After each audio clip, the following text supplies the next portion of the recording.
Hi guys, I of course am the legendary SMYLZ Coleman, and this is 3 Points with Coleman.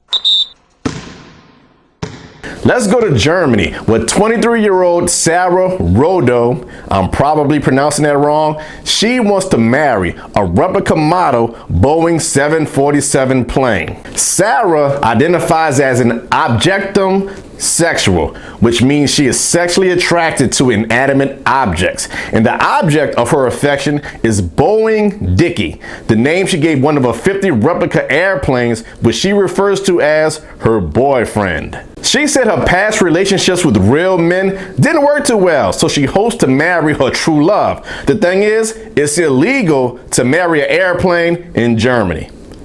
Point number 1. Can inanimate objects consent to marriage? From what I understand, in order to get married, both parties have to agree and give some sort of consent before they get married. Unless you're a polygamist, in which all parties must agree and give consent before you can get married. Unless you live in one of those countries where they still do arranged marriages. So when it comes to marrying animals or inanimate objects, it is impossible to confirm if consent was given.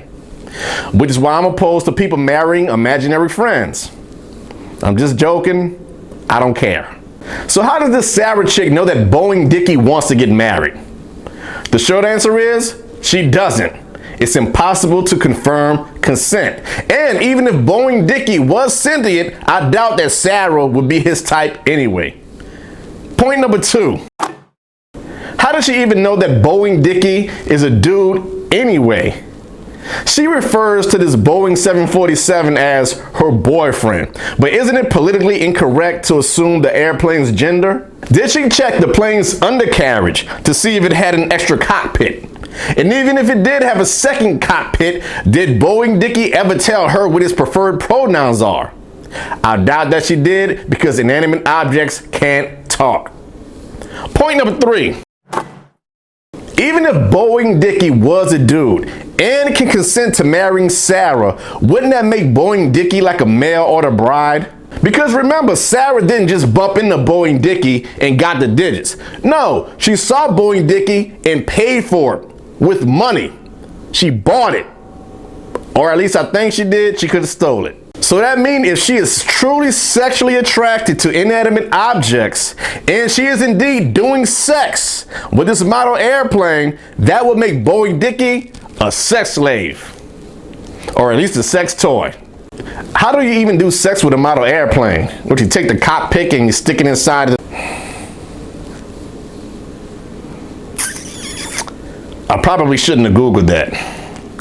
My overall point is this.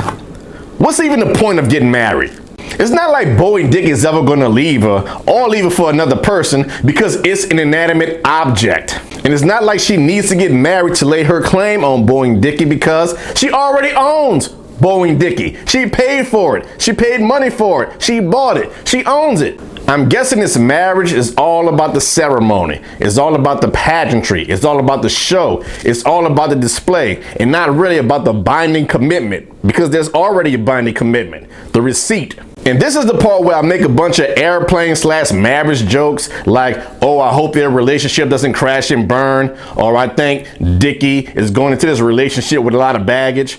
But I don't feel like it. This has been 3 Points with SMYLZ Coleman, and I'm about to go score. Swish.